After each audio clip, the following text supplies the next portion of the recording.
But these things that we're talking about, the peptide signaling, this is a youthful signaling. The ones that we're talking about, you make a lot of when you're young, not a lot of when you're old. And that's why wound healing, tissue regeneration goes so slow when we're old and so fast when we're young. I remember when I was in my 20s watching my dad's, wound repair being so slow. Now I'm in my 50s. I'm watching my 20-year-old fall off a bike and just be a bloody mess for, 5 days. Well, which copper G they put copper? Oh, Yeah. I did put copper GHK on him, and that did speed things up. He's like, "My God, it's making it all yellow," and then it's like, and it's all falling off. I'm like, "Yeah, it's a good point." And so again, copper GHK is one. You make a lot of GHK when you're young, not a lot of when you're old. So that's the case with a lot of these. So we can bring these in, boost up the levels, and amplify the effects that they have. Now, I've been on a roll with immunomodulatory activity, immunosenescence, the inflammaging, unregulated inflammation taking off and aging us quickly, either just through age and the changes that happen in our spleen, or I'm sorry, in our thymus and the way that we control inflammation changing, or pathological changes coming from Lyme, coming from mold, that are running us into these accelerated aging pro-inflammatory programs. And you're going to see these peptides are just essential for turning that around and getting that under control. Especially you see when I talk about the BPC with the KPV. I think that's the most exciting one for the Quicksilver world, where we're dealing with multiple toxicities, we're dealing with pathologies with Lyme, we're supporting these protocols. And you're always running up against this immunological barrier, this inflammatory barrier that can't let you get past controlling inflammation and getting into repair, or controlling inflammation, repairing the gut, controlling inflammation to detoxify. That's where these things really shine in the Quicksilver world. But just in, something can wound repair, that means it's repairing the extracellular matrix, the one organ that's through the whole body that is responsible for your regulatory activity, your ability to move between anabolism and catabolism, your ability to turn up angiogenesis or turn down angiogenesis, to have the right response. And so if we can just at the level of building the integrity of the extracellular matrix, we can build the integrity of the body. So amino acids, peptides, proteins. Peptides are what we're looking at now. They play this crucial role as signaling molecules, as I just said, and that's where they go into all these therapeutics. I mean, even if you're designing a GLP-1 agonist, it's not like you didn't have a GLP-1 receptor, and it's not like you didn't make things that fit into there, and things from the foods didn't fit into there. They just made something more strong. So all this is part of this regulatory symphony that's going on in your body. And so peptides are really attractive because they have very high biological activity and very high specificity for certain types of processes.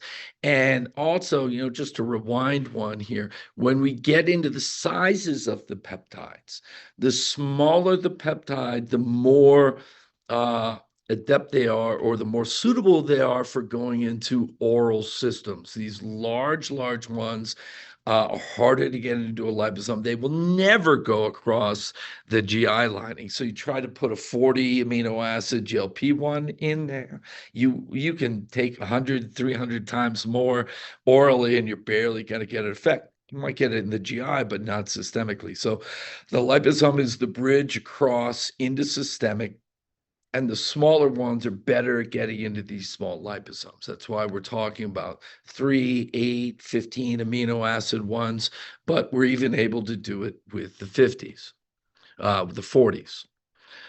So BPC was discovered in 1993 by Sakirich and the colleagues. They were over in Eastern Europe. I don't remember exactly right now. But it was super exciting. They'd been looking, the Europeans are good at looking at homeostatic mechanisms. They really love that. What are regulatory mechanisms? How, when we're pushed here, do we come back there? And so these damages to us, what do we respond with? How do we turn up repair?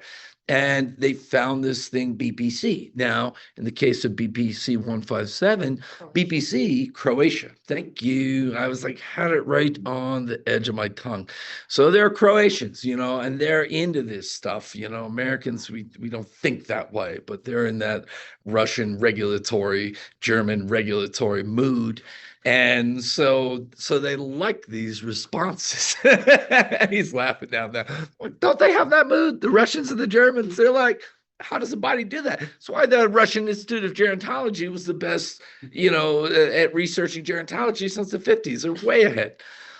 And so BPC itself was a much larger protein stimulate. It was made in gastric juice, and it would go through the GI, and it would heal the GI when this big inflammatory thing would happen. And some of that would get into circulation and be responsible for the healing. So where was the active side of that? That was this 15 amino acid peptide BPC 157. Don't know what the 7's for, but the 15 is probably for 15. Pentadecapeptide. And, this is just a quick overview of the three. We'll see what are the products, and then we're going to break out in detail. What does BPC do? What does TP500 do? What does KPV do? Then, hey, which of these should we use for each of the mechanisms, for each of the pathologies, and what do we mix them with? So the BPC 157 overview, it was wound healing. It was skin, muscle, bone, ligaments, tendons. And we'll see we get to TP500. That's a little stronger on muscle and tendon. BPC is more distributed, but it helped with all the inflammatory disease, inflammatory bowel disease, periodontitis. So you can start thinking about it as a barrier repair. Liver and pancreas lesions, and gut health. It was cytoprotective against gastrointestinal tract problems, and it was studied mostly in ulcerative colitis and inflammatory bowel disease, where it was handling that vast upregulation of inflammation that was damaging the tissues, causing the lesions, and they were getting very quick repair of these lesions.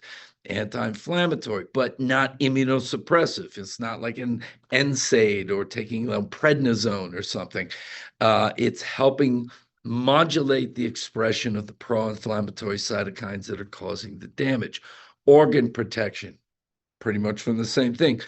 Lower the inflammatory damage, turn up the repair. Vascular health. I mean, obviously, when I lecture on Cardio Elite, I talk about the vascular endothelial glycocalyx as being an internalization of the extracellular matrix into the inner side of the tissue, because of all the sulfated, the sulfated polysaccharides that are in there that build up in there. Neuroprotection, of course, if it's going to repair and turn down inflammation, it's going to be a great neuroprotective. Endotoxins, I mean, this is really nice.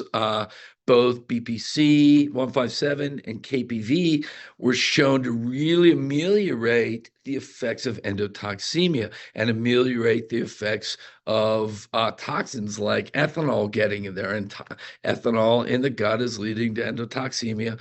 And so it's stopping that propagation of the inflammation in the gut to cause the leaky gut that causes the endotoxemia. And it's lowering and modulating the effect of the cells in that pro-inflammatory response to the endotoxins.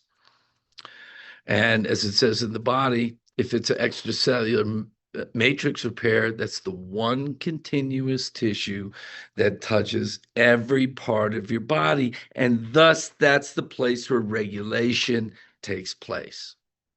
So if it heals that, it's got an effect on everything. And so TP500 basics, short peptide fragment, derived from thymosin beta 4. So thymosin beta 4 is a huge repair-based, very large peptide made by the thymic gland. So the thymus, you got thymulin, you got thymopeptin, you've got things like thymosin 1 alpha.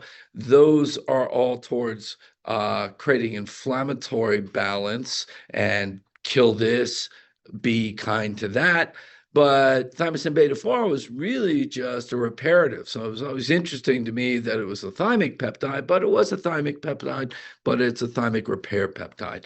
And it retains the TB500, retains most of the benefits of the full TB4. It's 8 amino acids, whereas the thymosin beta full chain is 43 amino acids. So we can get that in, but we're going to be more effective with the 500. So if we can do with the 500 what the 4 did, we're going to be better in this liposomal delivery. It's also going to be cheaper to make it. Now, I know that these guys are manufacturing these, the less amino acids, the cheaper to make it. Now, that has yet to totally reflect itself in the price, but that's because they're just selling to the excitement right now. So hopefully prices will get better.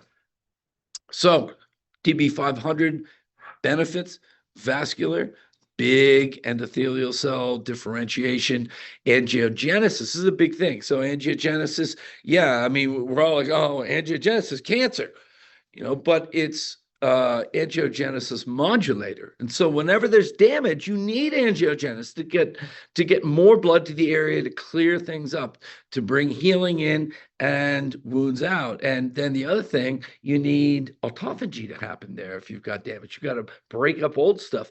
And TB500 actually re-regulates autophagy and brings up autophagy to bring stuff out while it's bringing the healing aspects in. So keratinocyte migration, collagen deposition, tissue repair, actin polymerization is a big thing for muscle repair in that one. Maybe it's down in the bottom area. Anti-inflammatory, it's just controlling that runaway inflammation. Our immune system is so used to hyper responding to everything. And maybe when we were cavemen, we were just more resilient, or maybe it just didn't matter if we lived past the age of 30. We've already procreated, maybe 20. But now we're trying to live longer, and so we can't have these really jumpy reactions to everything. So you've got increased muscle growth, increased endurance and strength. And now you can see where if you're an athlete, you want resilience to, you're overextending yourself during your training or overtraining. Something like the BPC TB500 works really well. In fact, my friend Joe DiStefano, Joseph Anu, used this when he was kind of beat down and did a 50-mile marathon. I'm like, dude, don't run that thing, please. We're trying to get you better. He's like, I have to do it. And he did. He said, I did 40 miles like a champ, took that stuff, felt great the whole week after that. No problem. So let's just get on through this. KBV, K is lysine, P is proline, V is valine. So that's a nice simple tripeptide. It's a fragment of alpha melanocyte stimulating hormone. Alpha MSH has broad anti-inflammatory activity, but you get hyperpigmentation. KBV does not have this side effect, and a majority of the anti-inflammatory effects of the MSH are due to the KBV, and it could be that KBV is even more effective than the melanocyte stimulating hormone. General benefits, anti-inflammatory, immunomodulating. It's not just immunosuppressive. And when we get down to the specifics, I'm always giving away the punchline so early, but you got to hear it a couple of times. When I talk about inflammation and inflammaging, like the Darth Vader here is called NF-kappa B. And NF-kappa B, it's like NRF2 is our good guy, goes into our nucleus, upregulates all of the detoxification, antioxidant potential. NF-kappa B says, burn it to the ground, please, right now, because there's some danger. And problem is that's a real jumpy trigger, and all of a sudden we're triggering that with Jesus. Oh, I have one of those moving cameras. Isn't that great? It's like trying to track me over there. I'm like, I'm not over there. All right. So the problem is NF-kappa B gets triggered by toxins. It gets triggered by infections, and it just sort of burns you to the ground. And so the Holy Grail is a nice control over NF-kappa B. And downstream from that, you'll see TNF-alpha, IL-1 beta, IL-6, IL-12. Those are all your bad guys. You're going to see those peppered through that all these have some control on it. But as a master regular, you have KPV. And what we'll see in the KPV section is that you want to maintain a nice KPV level, but you don't always use it. Your receptors activate during inflammation to receive the KPV signal to control the inflammation. So you have no KPV, and you inflame, you're like, more KPV. Part of that unresolved inflammation that we're seeing in Lyme and mold and just age in general is the lack of KPV to say, hey, we're cool, let's calm this down, let's control this. And really what KPV, that's why I'm trying to get a broader love of KPV, because that's really my favorite in the with BPC in the context of what we do here, as I said. But the GI, and the GI is like the victim to all of these chronic infections like Lyme, the chronic toxicities, especially mold, the chronic chronic parasite infections and dysbiosis. You get all that leaky gut that gets all the endotoxemia in there that just kind of paralyzes us to do the processes we want. That endotoxemia is keeping us from NRF2 activation. It's keeping us from AMPK activation. It's keeping us from the healing. So if we can get to the gut and stop the endotoxemia, we're stopping this leakage of gasoline into the system that's fueling this burn down of the house and that's stopping us from repair. So we're getting right to the source. And, you know, everybody's after, oh, it's leaky gut, this is for leaky gut, take this amino acid, take that, take that. But if you can get at this trigger level, this peptide trigger level, it's so much more powerful. You know, a couple of us, you know, I came back from Nepal with like the worst critters on board. You know, it was funny. Of course, I had on board, I had my ivermectin on board. I'm like, I ain't getting no big bugs. And, you know, you end up with a protozoan infection instead. and I was in so much pain. And I got back and at R&D, I got the BPC KPV and hyperdosed that. And it was just like, oh, immediate. It's so fast. So Crohn's, IBS, colitis, leaky gut. And then I have under that, including Lyme-driven, mold toxin-driven, dysbiosis, parasite-driven. So this is going to be a big one for us in the chronic conditions. And yeah, it's wound healing, infection, scarring after surgery, all that. But, you know, if it's really a straight wound damage thing, you're going to be going with the TB5, with the BPC. But these chronic inflammatory things, you're going to be going with the KPV. So, you know, I've been skipping through this section in the last couple of lectures because we talk about it so much, but we have so many new people on board who are interested in the peptides. The thing is, how our peptides work. I mean, I can just go get these capsules of BPC, you know, 157. They sell them all over the place, you know. I mean, you know, we don't know if they're really good, but the problem is, you know, BPC 157 and KPV in a capsule will work right on the GI lining, but they won't go into the system and get the systemic effects. And that's what we're really looking for. So we're looking to solve the problem of bioavailability into the system of these peptides. So we want to make sure we don't break them down with the peptidases in the gut. The smaller ones are a little more resilient, but we know for glutathione, the original tripeptide, that's getting broken down and we get very little of that absorbed right into the system. Yet when we do a liposomal glutathione, we are taking people to the top of their glutathione reference range, you know, in 1 to 2 weeks. And so we know we're getting those in. And so for us, it's all nanoemulsions and liposomes. The nanoemulsions carry the fat solubles. That's over here. That would be a monolayer of phospholipids around a droplet of oil. But in this case, we're talking about water solubles. And so we're talking about liposomes. So we're talking about a phosphatidylcholine bilayer wrapping a droplet of water and our peptides dissolved in that.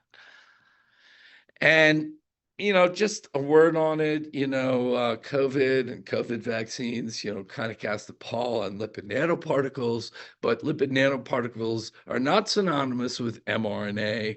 Lipid nanoparticles are just a class of oil droplets that can be used for delivery of different compounds.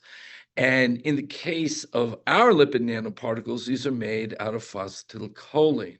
And phosphatidylcholine is, it's like the coin of the realm in your lipid system. It is totally biocompatible. And when we make these phospholipid-based nanoparticles, they are biomimetics of a chylomicron. That's how you take oils out of your GI, wrap them in phospholipids, put a couple of apolipoproteins in there and send them into circulation so that your cells can consume those fats. They can consume the phosphatidylcholine. They can use phosphatidylcholine to make more membranes, to build into their cell membranes, to build into their membranous organelles. You can make acetylcholine in the brain for neurotransmission. And so this is something you have phospholipases all through your body. So you're used to using these kind of particles and using what's inside of them. So we've got the nanoemulsions, we've got the liposomes, and we've got blends of them, like as in ultravitamin. Part of the patent on ultravitamin is that we took all the fat solubles, put them in nanoemulsions, and all the water solubles and put them in liposomes and mix those all together. And we call that a nanoformulated technology. So if you see nanoformulated in our bottles, that means we've made multiple different particles and they're all swimming together in that mix. Now, liposome can be a dirty word. Maybe just in my brain, somebody says, oh yeah, I got liposome this and that from Amazon, and that's a dirty word. I'm just like, oh, gee, should we give you some penicillin at this point? I mean, because this camera's still trying to follow me. It must be my hand. No, it's the hand. I keep freaking it out. It's like, are you over there? I got to turn that off on the camera, but we'll do that tomorrow. So why do I say it's a dirty word? Because some people are just buying, baker's grade lecithin.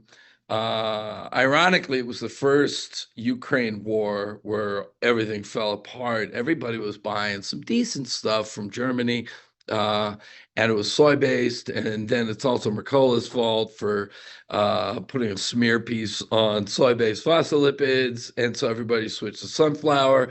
Where's all the sunflower in the world come from? Ukraine. So 2015, while we weren't really thinking about a really Ukraine war, the Russian separatists in the Donbass region took over the Cargill plant that provides all the base lecithin for all the refiners. And so people just started buying, ironically, from Russia, started buying just like cheap grade lecithin. And if you put that in a blender and you put the high grade stuff in a blender, it both makes this white solution. There's a suspension of all these little particles, but the high phosphatidylcholine refined stuff makes liposomes. Big ones, not that great, multi-layered ones, but at least they're liposomes. The junky stuff just makes a white suspension, and you probably think it's a liposome. So there's a lot of really low-grade stuff in there. So we go for the pharmaceutical delivery, the transparent liposomes that are transparent because their size is so small. It's smaller than wavelengths of light. The white is from light hitting these and having a random diffraction that looks white to you. You make them smaller and smaller, and all of a sudden it goes from white to clear. And so how do you get small? How do you get stable? Part of that is the chemistry, and that's what we are here. We're a bunch of chemists who know what we're doing. And that's ratios of everything that goes in there that makes the particle want to get small and stay small. So the chemistry, and then you have some physics, and that's the shear component that's breaking them down into the small sizes. So if you don't have the chemistry, the best shear might break you down, and then they reaggregate the bigger ones. And the key to having the best therapeutic activity is having injectable grade phosphatidylcholine. Now, Some people make this case that you need some phosphatidylethanolamine in there and some phosphatidylserine, and the people that use the lower grade stuff have smatterings of other stuff in there, and so they act like you need all those. PC is the major chlorine of the phospholipid realm, and you have enzymes to flip it into all of the other phospholipid arrangements you need. So if you get the highest grade PC and put it in there, everything becomes what it needs to become. So we get this from Germany. It on itself is part of your bioflow. So it's supporting bioflow. It's enhancing liver cell health. In fact, all the German data in the beginning, they tried poisoning, animals with carbon tetrachloride, with ethanol. If they gave enough phosphatidylcholine, they become much more immune to the poisoning because its effect on the liver's ability to process things. So it's a huge our delivery vehicle itself is getting the bioavailability that we need for things like glutathione or the NRF2 upregulators. At the same time, it's bringing in the phosphatidylcholine that is therapeutic on its own right.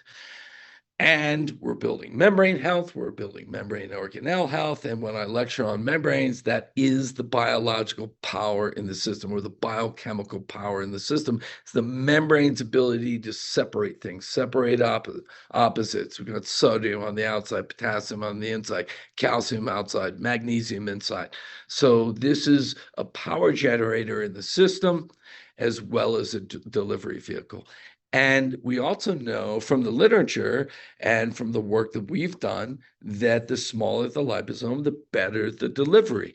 And in this work from National Institute of Standards and Technology, taking fluorescing molecules and trying that will not go across the GI membrane, and then putting them in different sized liposomes and testing them against this in vitro membrane called a CACO2 system, that the smaller, this is sizes of liposomes, and those bars are the higher the absorption. If you just look at 15 minutes of incubation, getting to about 100 nanometers, as you go below, you're getting a linear increase in the rate of bioavailability. And there is a optical aspect to it. 100 nanometers or so and below, you get transparent. And above that, you're super, super cloudy. And so when you get those liposomes, and there's people selling BPC and these white kind of garbagey liposomes, and you'll see that when you look at them. And you'll also see instability in the system. So the lower grade phospholipids aren't pure phosphatidylcholine. There's a lot of fats and waxes and stuff that get emulsified into it. And when you centrifuge these products, you'll see them break into different levels. Here's one breaking into a gum level, a phospholipid level. This is a CBD one. And, the hemp oil was never even incorporated into the particles. This is up here is called creaming. Falling to the bottom is sedimentation, going up to the top is creaming. So these are fats and phospholipids that were not incorporated into the particles, and they separate up to the top. Versus a Quicksilver product, you see it's homogeneous top to bottom. We call it isotropic homogeneity. And then, of course, there's sizing. So now it's a liposome company that has laser diffraction in its wellhouse. It's called photon correlation spectroscopy or dynamic light scattering. And you shine a laser at these, and the backscatter from the laser is intense enough to get it, and it shows you the size. And so we're able to do R&D and see exactly what size these molecules want to be in, and what size is going to be most stable, and then able to track that over time, looking for stability of the particle system. And so here's our glutathione at 71 nanometers. It'll be that way for 3 years, even though the glutathione's breaking down. Versus some of the competitors out there, these were advertised as 85 nanometers, but there are actually over 300. And eventually you get some electron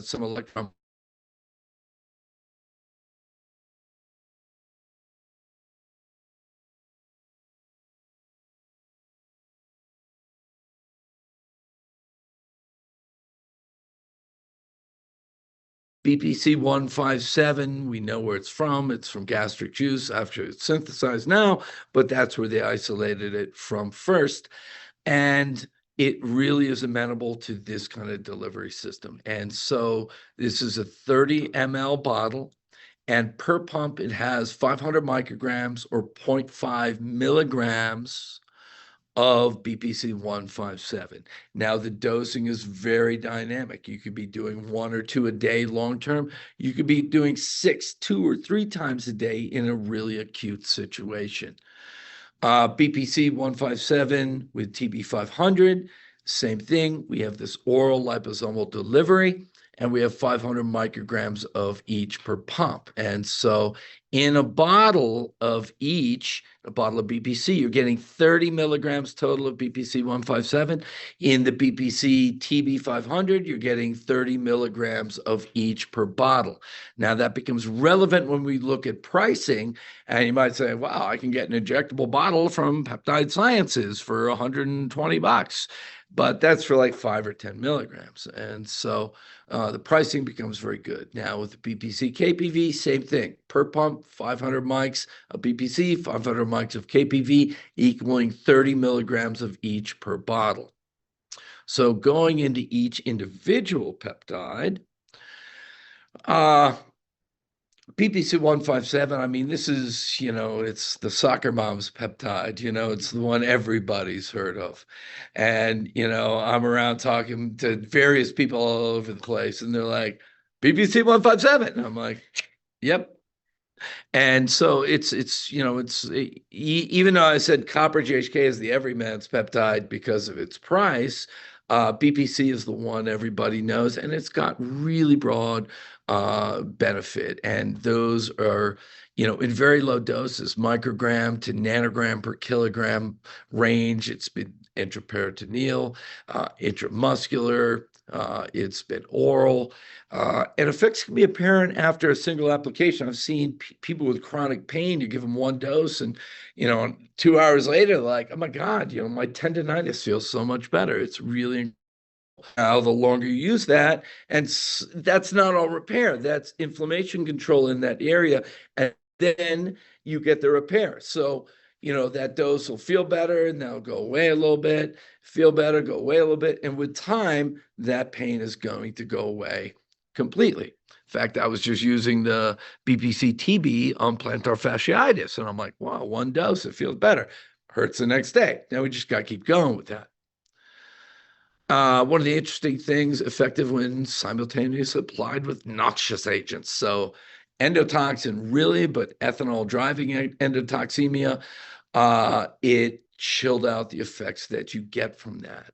And this is something that doesn't change any of your basal parameters, and they never found toxicity of that. In fact, the original guys never found ND1, what's the dose at which you kill even a single organism. So you're not able to kill anything, even a mouse, by dumping a bucket of this stuff on them. And so tissue healing and regeneration, we've got GI, you've got anabolic healing in the upper GI and lower GI, you're rebuilding the lining.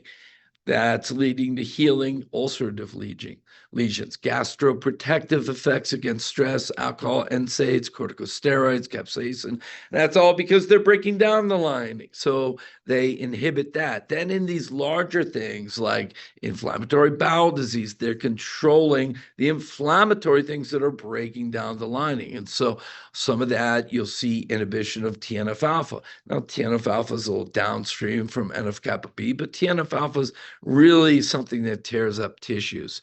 And it's stimulating gene expression for cytokine and growth factor generation. So there's good cytokines, but bad or damaging cytokines. Those are more pro-inflammatory. And then anti-inflammatory cytokines. So you've got anti-inflammatory cytokines.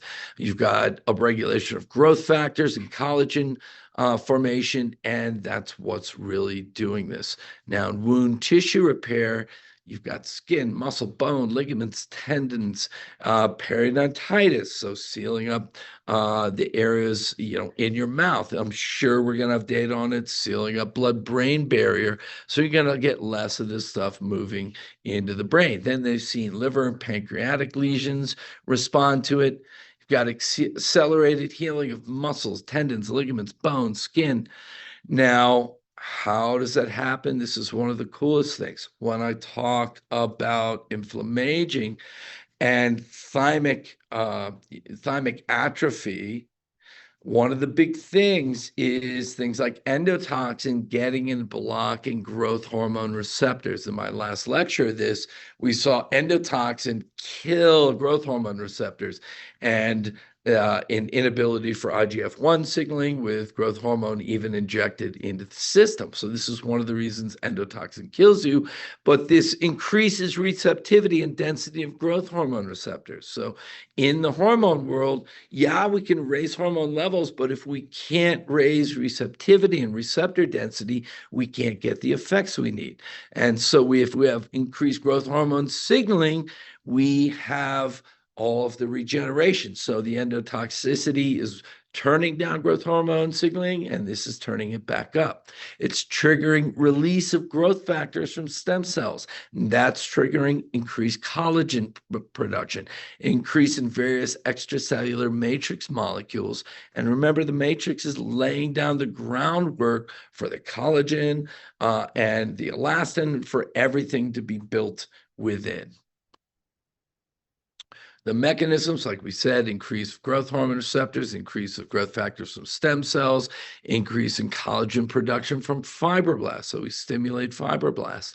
And this is going to start making you worried about cancer stuff, but it actually doesn't upregulate in those situations so much. And then controlling the pro-inflammatory aspects like TNF-alpha. And there's also enhanced nitric oxide production. And here it's endothelial nitric oxide synthase. So we see that this is going to be a great one in cardiovascular health. And in animal models where they block nitric oxide synthesis, this effect was not shown. And that means it is nitric oxide dependent, or it's nitric oxide synthase dependent.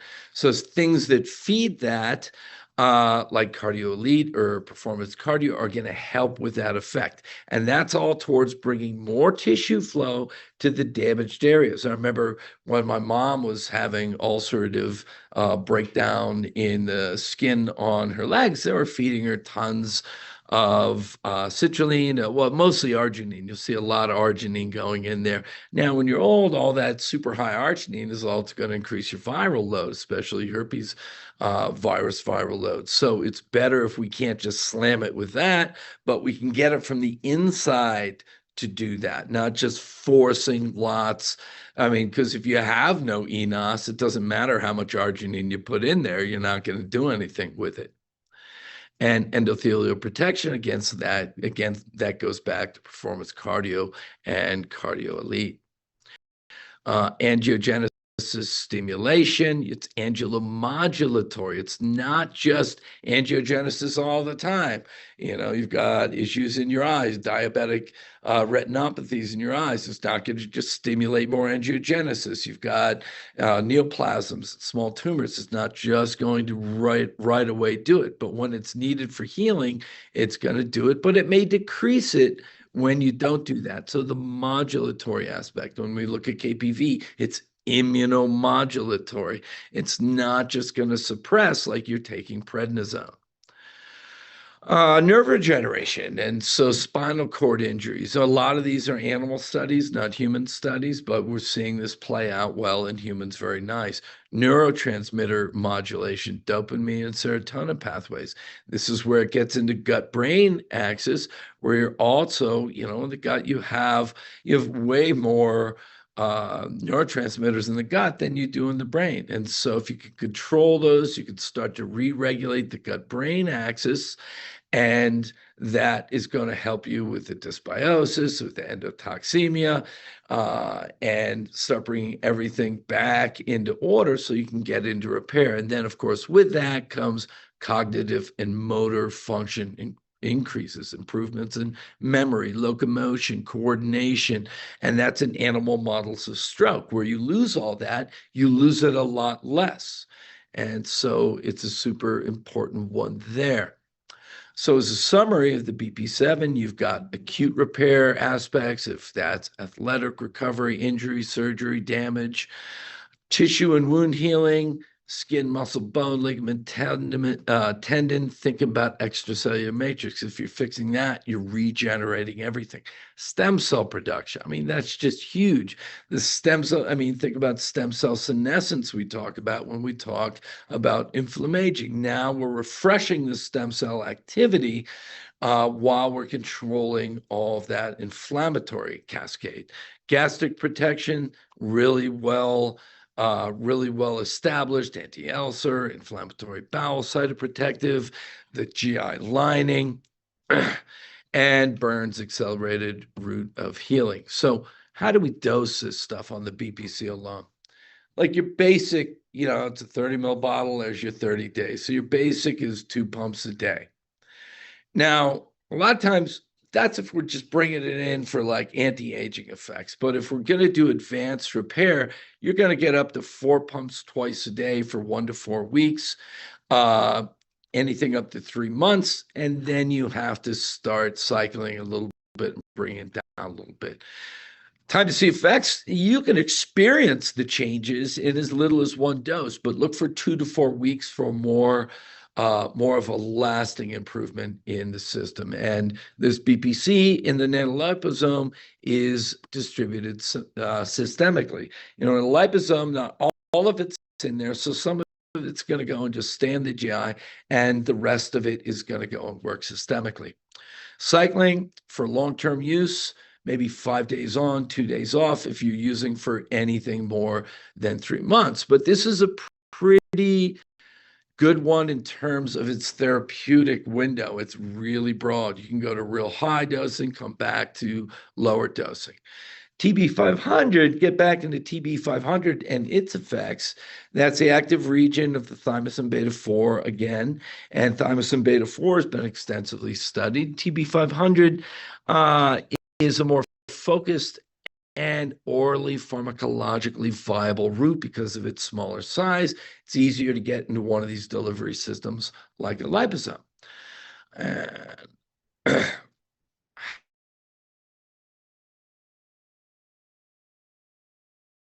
500 promotes polymerization of G-actin into F-actin, which is essential for cellular migration, repair, and structural integrity. And this is supporting tissue healing and regeneration. You get enhanced cell motility, myogenesis, that's generation of new muscle tissue. You get fibroblast migration.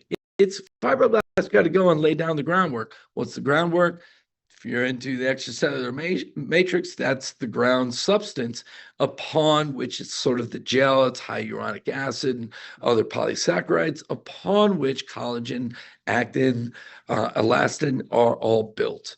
And so you'll promote cellular growth, you'll stimulate more blood flow into that area to stimulate more of that extracellular matrix growth, and then the building of the muscle tissue upon that, or some of that denser extracellular tissue like tendons.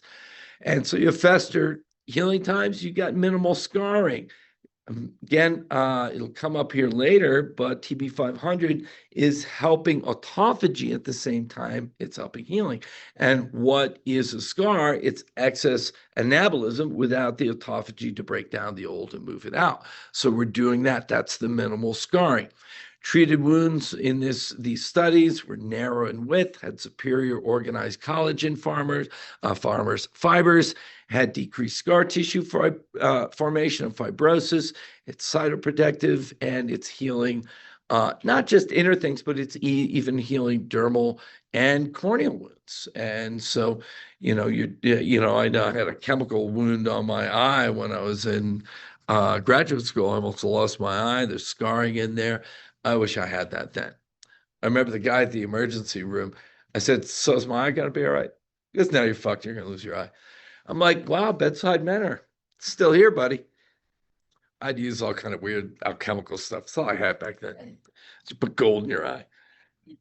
And you're fine, right? I am. My ophthalmologist did say that was kind of miraculous. I had to go every single day, and he'd be like jumping out of his seat. Okay, just come tomorrow. And I'm like, you are not looking cool about this. And one day he goes, oh my God, the stem cells just swirled in from the lower area. You're gonna be all right. There's one layer of cells. So we'll get into gold later. All right. So, anyways, muscle recovery, acceleration of recovery of muscle fibers. So this is big for endurance athletes and, all these your triathletes, your marathons and stuff, you're working out too much, everything's breaking down. So it's really good for the repair on that.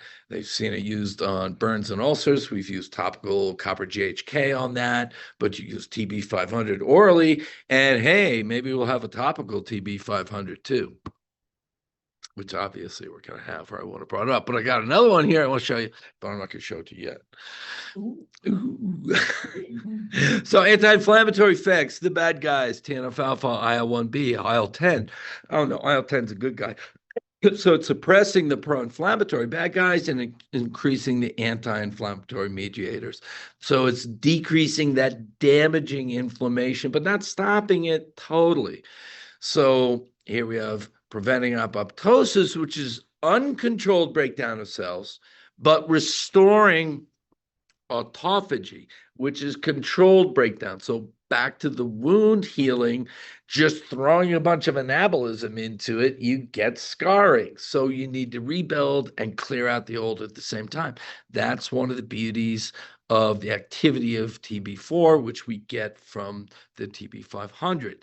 Now, cardiac effects. This is beautiful. BPC already has cardiac effects, but what is the heart? But a big muscle. And so it's inhibiting myocardial cell death, improving angiogenesis. If you have blockage in one vessel around your heart, you will quickly reroute around this. And I didn't bring all the data in here, but I was reading the data from BPC and TB500, where they would clamp off a blood vessel. Like they were using mostly, they weren't using hearts in this, but they were using GI, using intestines, and you'd see the decreased blood flow, and then slowly new blood vessels would form around it to shunt it and go around it. And when they were giving the peptides, whoa, these vessels formed fast and they were full, and you didn't have the loss of the mucosal integrity that you had when you lost the blood flow in the non-treated one. So that applies to the heart as well. And then the anti-fibrotic effects. Again, you're trying to repair something, and fibrosis is part of a like, oh my God, I got to fix it thing. Inflammation in the terms of tissue damage, you throw down collagen, you throw down all kinds of stuff, you try to glue the whole thing together, and that can make things fibrotic. In liver fibrosis, it's constant damage to the liver cells, and this just reckless attempt to glue it all together with the fibrous, building all that collagen around it that makes the fibrous liver. And so even in infarcts, so you block the blood flow to an area, you have decreased size of that in the animal models. And so this is a wonderful thing in the cardiac world as well. And so if you're trying to repair the cardiac tissue and the blood vessels, you're probably going to go with the BPC TB500. Angiogenesis, yeah, it's very quickly increasing VEGF. But it's controlling against too much of that. And so the angiogenesis for repair is one of the most important factors in the cardioprotection and wound healing. Blood sugar and insulin resistance, it's even in there, improves hyperglycemia, and hair growth, promotes hair follicle development. Don't you wish we would make a liposomal peptide hairspray for guys like me? Probably a little late for me, kind of started a little bit earlier, but this is the beauty. It's got various copper peptides and TB500, biotin, all kinds of great stuff coming soon. Color. Oh, that was the cool thing, is my like hyper grayness. Yeah, I mean, it is Coming getting forward. I cut my hair. It's like, oh my God. And yeah, even, my favorite old redhead, you knew when I was a redhead is like, I see the copper color coming back. So that is beauty because I did work with this stuff for a while. Of course, I get all the good stuff out of R&D before you guys get it. And we make sure it doesn't kill me. So far I've done pretty well. So the summary around that wound repair and soft tissue healing, more of a tendon, ligament, muscle thing. There's work around pressure ulcers, venous stasis ulcers. So there you're repairing and you're getting the angiogenesis because ulcers are all lack of angiogenesis, lack of blood flow. And so it's really good with that. With my mother, I wish I had this stuff. That would have done way more than just pouring a bunch of arginine into her. And then repair to the heart, skin, tissue, ligaments, all that stuff. I think we've hit all of those things in there. And, just to bring these all together, so it's huge post-workout and recovery from injury overuse surgery. I've seen this, when we just had injectables, BPC TB, very good friend of mine, rotator cuff surgery. Days, he's supposed to be totally immobilized. He's got his immobilization thing and he's like typing, he's grabbing things, he goes in for his first PT and they're like, what the hell are you doing? And he's like, I'm just doing stuff. And they're like, they looked at the repair. They're like, what have you done? He's like, I won't tell you. So BPC and TB.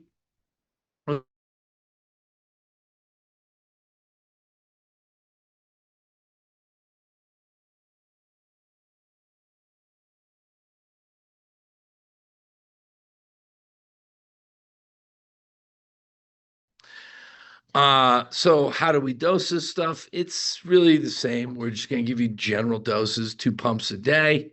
You're going to be getting 1 milligram or 1,000 micrograms of BPC and 1,000 micrograms of TB500. Then when you get into advanced, 4 pumps twice a day, up to a month. Anywhere from 1 to 3 months before you have to start cycling. But then really acute, 6 pumps twice a day. I really acute. You can do it 3 times a day if you want, but 6 pumps twice a day for a week, then drop back to that 4 pumps twice a day for the next 3 weeks. You can go up to 3 months.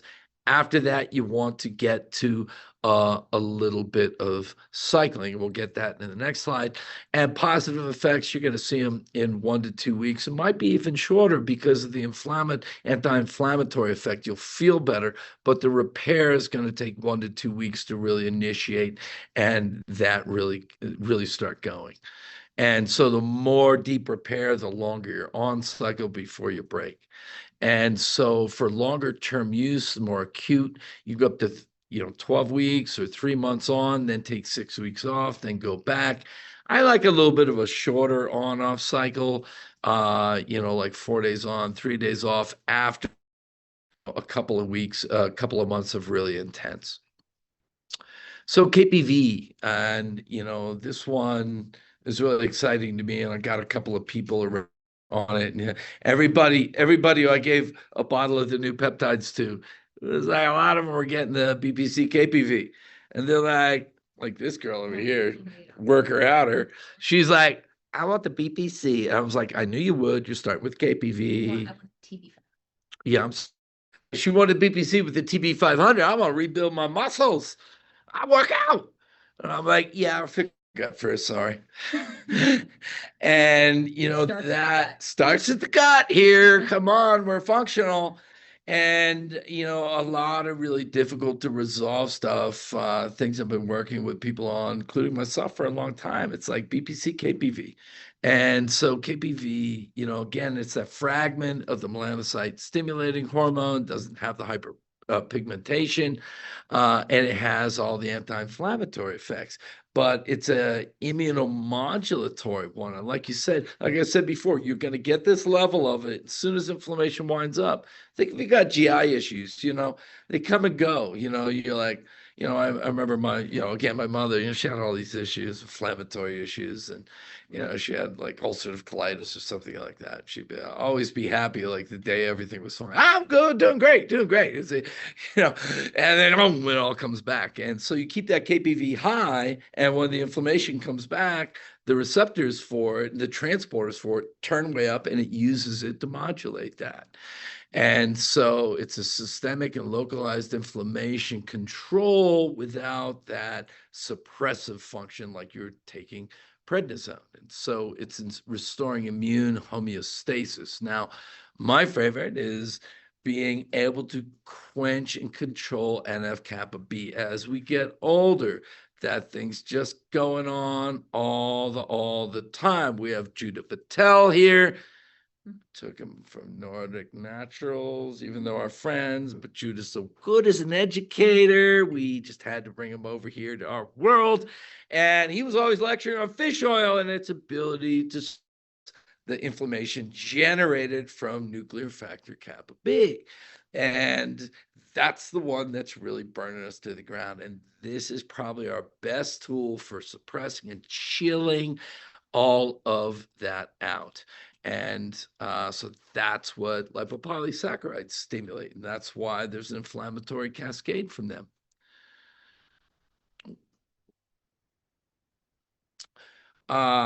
And so this is some of the same thing, this inhibition of IL-1 beta, but that's downstream from NF-kappa B. And IL-1 beta is one of the big damage drivers.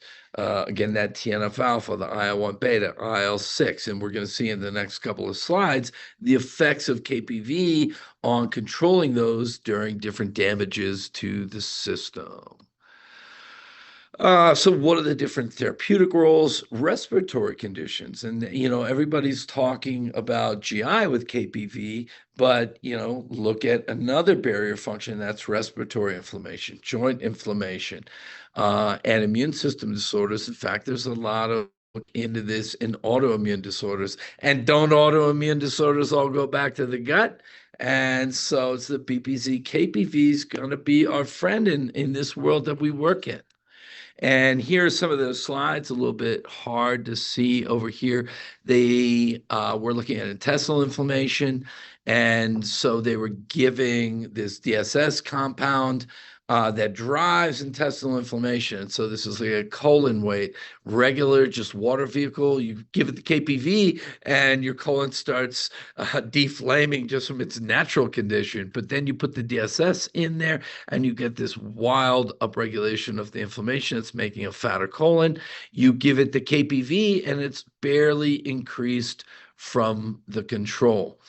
Here's our pro-inflammatory cytokines. And so we see IL-6, pro-inflammatory, really non-existent till you poison the creature, it goes way up, and you give it the KPV, and it makes about a third of the IL-6 that it did. IL-12, another one, you're making about a fifth of the IL-6 that you make when you poison it with the DSS. And then IL-10, which is a anti-inflammatory one, nothing changed. So the anti-inflammatory cytokines are kept intact and the damaging pro-inflammatories are brought down. And again, this is all part of the NF-kappa B, a nuclear factor kappa V pathway. Here's another similar one. It's just the same paper. It's a different paper, and they're doing something, something similar. They're using a really strong pro-inflammatory compound that inflames intestines. And here's IL-1 beta with just the regular vehicle, none, tons with the TMBS. In fact, this is 150-fold upregulation of pro-inflammatory activity, and that's brought down to about 20-fold with the KPV. Here with IL-6, same thing. TNF-alpha, same thing. You're modulating, you're dampening that inflammatory response that is the NF-kappa B and MAPK cascade from the inflammatory trigger. Again, remember, the immune system is trying to save your worthless butt from some quick infection that's going to kill you. And so it hyper reacts to everything. And most of the time, as you get older, it's hyper overreacting to things. and burning down the house. And so we're going to keep it from overreacting. We're going to stop its reaction. We're going to stop its overreaction. And that's based on this. There's a transporter called PEPT, and that's in the colonic cells, and it becomes increasingly expressed only in the setting of inflammation. So you keep your KPV level high, and when the inflammation winds up, it pulls that stuff in and it starts controlling that.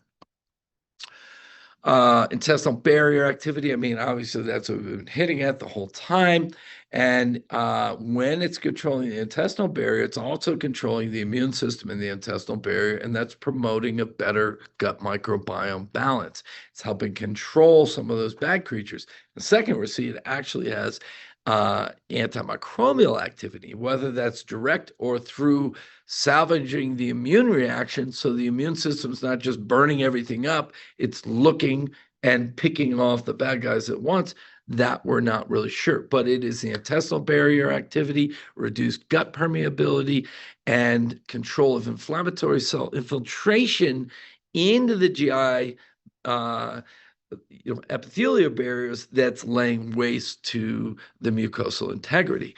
Airway inflammation, as we looked into this was one I wasn't really expecting, but I'm really happy about it. We've got a lot of airway inflammation post-COVID. We've got, after all the fires, we're all aware of the particles that are driving inflammation. I mean, hell, there's microplastics in the air driving airway inflammation. And so this is controlling that propagation of the inflammatory cascade.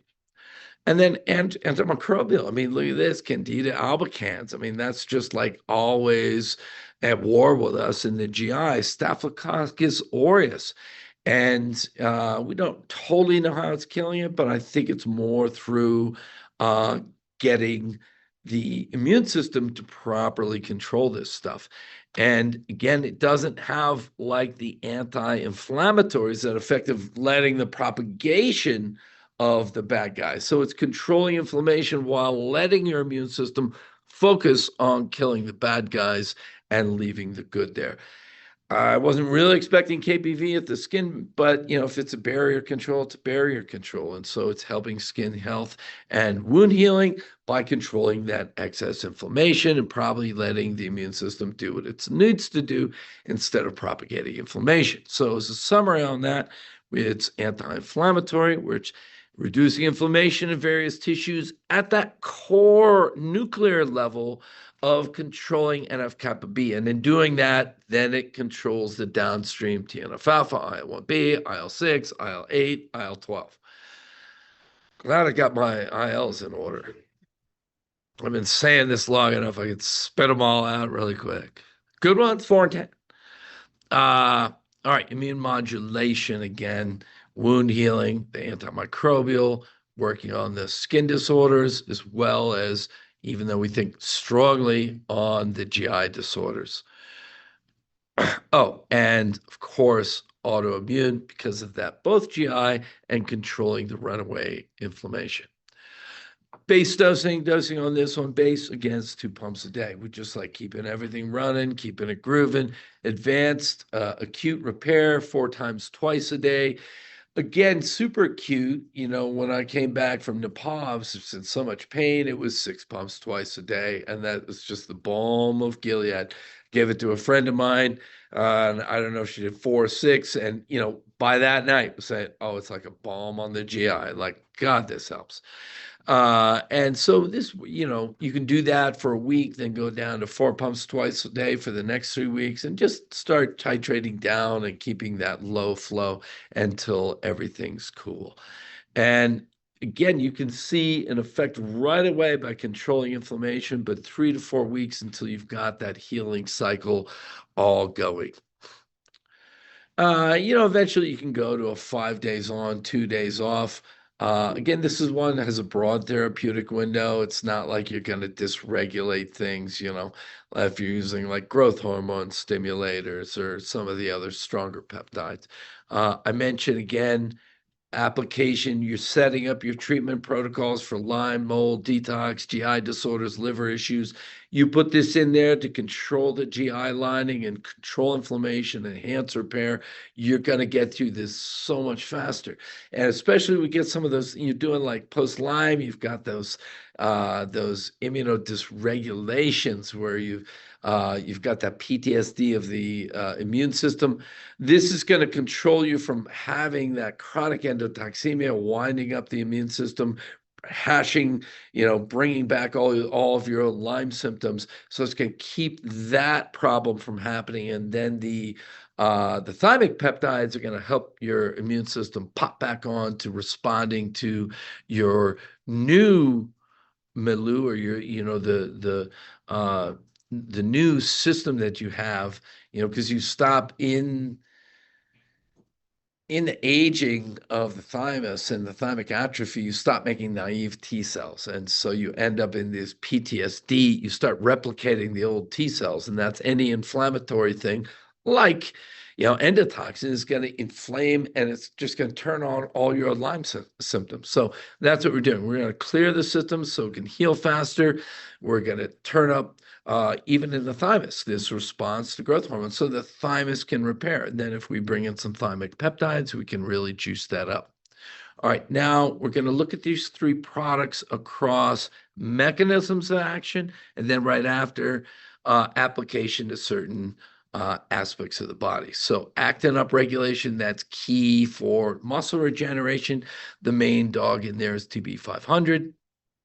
Tissue regeneration, all of them do it, but I'd say, number one is BPC and TPV, KPV a little less so on that.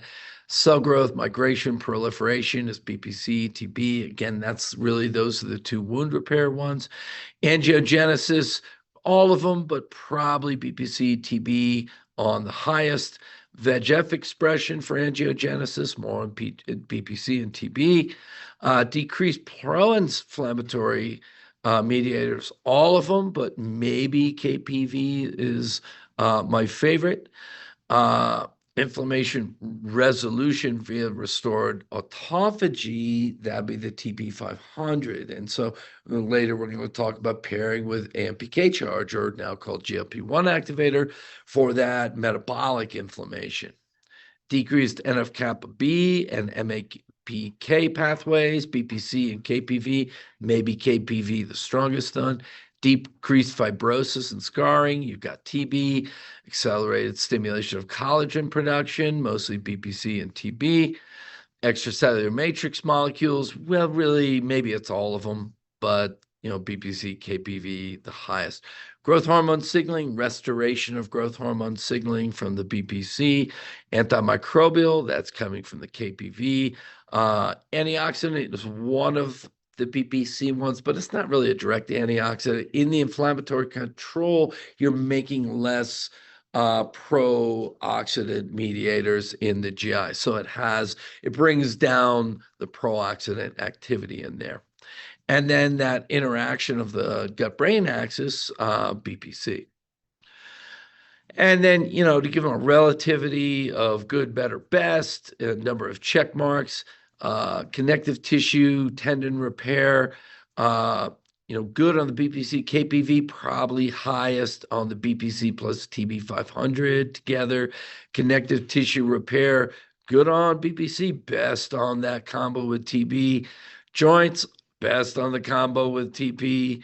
Scars, best on the combo with TP. GI, best on the combo with KPV.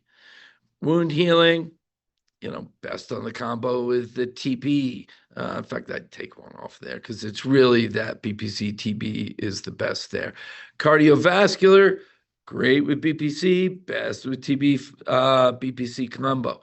Neuroprotection and neuroregeneration, good with BPC. The KPV is the best one. That's what we were thinking about there. Acute conditions, all of them good, but that's really acute damage conditions. It's BPC TB. Chronic conditions, all of them, but here, look, chronic disease, it's the KPV combo. Burns, BPC and BPC TB combo. Meta-inflammation, again, this is the one where the KPV combination really shines. And that's really almost the same thing as saying immune modulation. So, price. Like, yeah, these are a little expensive. So it's 140 a bottle for BPC alone, 210 a bottle for the combos.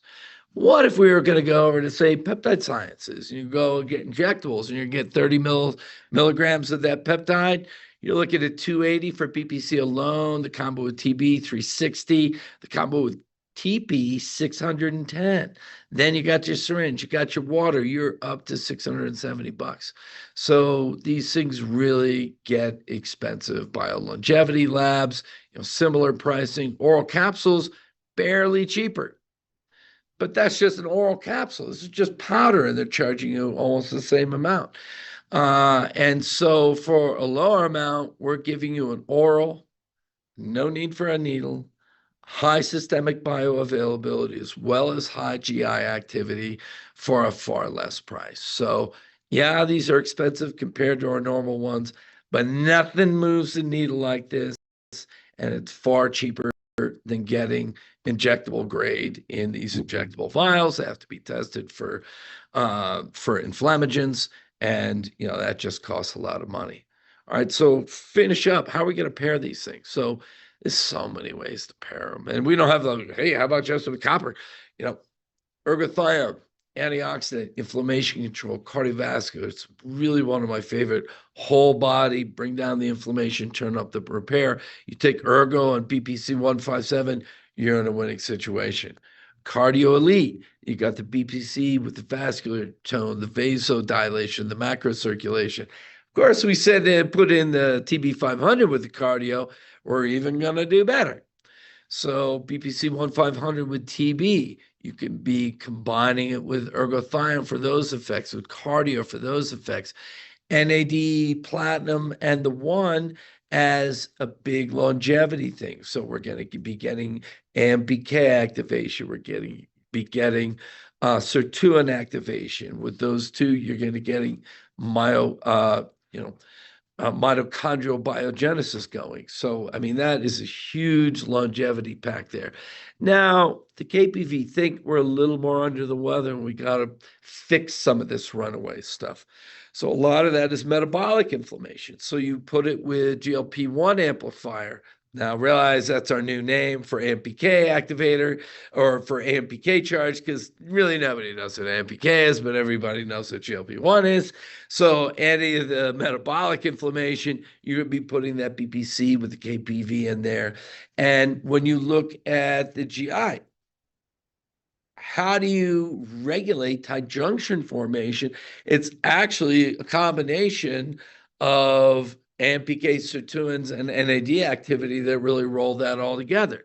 So if you're putting GLP-1 amplifier or NAD platinum, or the one in with that BPC KPV combo, you're really turning up all the mechanisms for healing the gut lining, healing blood-brain barrier lining, and controlling all the aspects of inflammation, especially that's coming from impaired metabolism. So all these things work together in different ways. Just putting it with copper GHK. Copper GHK has a lot of those repair, regeneration,